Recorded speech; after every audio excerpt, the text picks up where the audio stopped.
Vijay is injurious to இரட்டை இலை. அதிமுகவின் ஒவ்வொரு செங்கல்லையும் பிரிக்கும் தாவேகா. தமிழக அரசியல்ல பல தசாப்தங்களா முக்கிய சக்தியா இருந்துட்டு வந்த அதிமுக இப்போ மிகப்பெரிய சவாலான அரசியல் சூழ்நிலைகளை எதிர்கொண்டு வர்றதா அரசியல் பார்வையாளர்கள் சொல்றாங்க.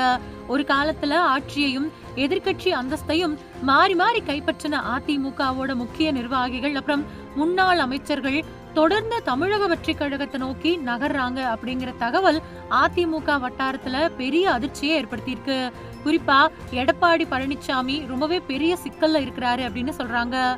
எம்ஜிஆர்ல ஆரம்பிச்சு ஜெயலலிதா கட்டி எழுப்பின அதிமுக தமிழகத்தோட 2 பெரிய அரசியல் சக்திகள்ல ஒன்னா ரொம்ப காலமா செயல்பட்டது. ஆனா சமீபத்திய சட்டமன்ற தேர்தலுக்கு பின்னாடி அந்த கட்சிக்குள்ள ஏற்பட்டிருக்கக்கூடிய அதிருப்திகள், கோஷ்டி பூசல்கள் அப்புறம் தலைமை தொடர்பான விவகாரங்கள் புதிய சிக்கலை ஏற்படுத்தியிருக்கு. தேர்தலுக்கு முன்னாடியே அதிமுகவும் தமிழக வெற்றி கழகமும் கூட்டணி அமைக்கலாம் அப்படிங்கிற பேச்சு அரசியல் வட்டாரத்துல பரவலா இருந்துச்சு. 2 தரப்புலையும் அதுக்கான விருப்பம் இருந்ததாகவும் சொல்லப்பட்டுச்சு. ஆனா முதல்வர் வேட்பாளர் விவகாரத்துல எந்த கட்சியும் விட்டு கொடுக்க தயாரா இல்ல. இதனால 2026 தமிழக சட்டசபை தேர்தல்ல அந்த முயற்சி கடைசி வரைக்கும் வெற்றி பெறவே இல்ல. இதன் காரணமா 2 கட்சிகளும் தனித்தனியா களமிறங்குச்சு. தேர்தல் முடிவுகள் வெளியான பின்னாடி அரசியல் களம் வேகமா மாறி போச்சு. தாவேகா ஆட்சியை பிடிச்ச பின்னாடி அதிமுகவுக்குள்ள எடப்பாடி மீதான அதிருப்தி வெளிப்படையாவே பேசப்பட ஆரம்பிச்சது. இதோட தொடர்ச்சியா சில எம்எல்ஏக்கள் அப்புறம் முக்கிய நிர்வாகிகள் தாவேகா கூட்டணியை நோக்கி நகர்ந்தாங்க. குறிப்பா அதிமுகவுல இருந்த சில முக்கிய தலைவர்கள் தாவேகா தலைமை கூட தொடர்புல இருக்கிறதா அரசியல் வட்டாரங்கள்ல தொடர்ந்து பேசப்பட்டு வருது. ஏற்கனவே சில முன்னாள் அமைச்சர்கள் அப்புறம் நிர்வாகிகள் தாவேகாவுல இணைஞ்சிருக்கக்கூடிய நிலையில மேலும் பலர் அந்த கட்சியை நோக்கி நகர தயாரா இருக்கிறதாவும் தகவல்கள் வெளியாயிருக்கு.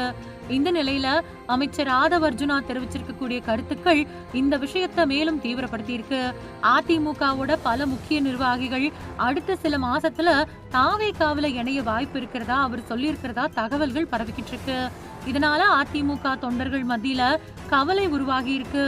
அதே சமயம் அதிமுகவை உடைக்கிறதுக்காக திட்டமிட்ட நடவடிக்கைகள் எதுவுமே நடக்கல அப்படின்னும் அரசியல் சூழ்நிலையால அதிருப்தி அடைஞ்சவங்க அவங்களாவே புதிய அரசியல் வாய்ப்புகளை தேடி போறாங்க அப்படின்னும் தாவேகா தரப்பினர் சொல்றாங்க. ஆனா எதிர்கட்சிகள் இதை ஏத்துக்க மறுக்குது.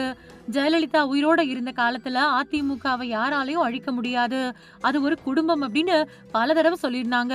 அந்த வார்த்தைகள் இப்போ மறுபடியும் அரசியல் அரங்கத்துல பேசப்படுது. ஜெயலலிதா இல்லாத நிலையில அதிமுக தன்னோட பழைய வலிமைய தக்க வச்சுக்குமா, இல்லனா புதிய தலைமுறையோட ஆதரவு தாவேகா பக்கம் போறதால கட்சி மேலும் பலவீனம் அடையுமா அப்படிங்கிற கேள்விகள் எழுந்திருக்கு. இன்னொரு பக்கம் அதிமுக தலைமையும் இந்த சவால்களை சாதாரணமா எடுத்துக்கல அப்படின்னு சொல்லப்படுது. கட்சியை மறுபடியும் ஒருங்கிணைக்கிறது, மாவட்ட அளவிலான அமைப்புகளை பலப்படுத்துறது, தொண்டர்களை உற்சாகப்படுத்துறது மாதிரியான நடவடிக்கைகள்ல எடப்பாடி பழனிசாமி தீவிர கவனம் செலுத்திட்டு வரதா தகவல்கள் தெரிவிக்குது. வரக்கூடிய உள்ளாட்சி தேர்தல் அப்புறம் 2029 மக்களவை தேர்தல் இந்த மாதிரியான விஷயங்கள் அதிமுகவோட உண்மையான பலத்தை சோதிக்கக்கூடிய தேர்தல்களா பார்க்கப்படுது. அந்த தேர்தல்கள்ல கட்சி மறுபடியும் எழுச்சி பெறுமா, இல்ல இப்ப உருவாயிருக்கக்கூடிய பிளவுகள் அதிமுகவோட வாக்கு வங்கியை மேலும் பாதிக்குமா அப்படிங்கிறது ரொம்ப பெரிய கேள்வியா இருக்கு. தமிழக அரசியல்ல புதிய சக்தியா உருவெடுத்திருக்கக்கூடிய தாவேகாவும் தன்னோட அடையாளத்தையும் வாக்கு வங்கியையும் தக்க வச்சுக்க போராடும். அதிமுகவும் இடையில நடந்துட்டு வரக்கூடிய இந்த அரசியல் இழுபறி வரக்கூடிய மாதங்கள்ல மேலும் பரபரப்பை ஏற்படுத்தும் அப்படின்னும் அரசியல் நோக்கர்கள் கருதுறாங்க.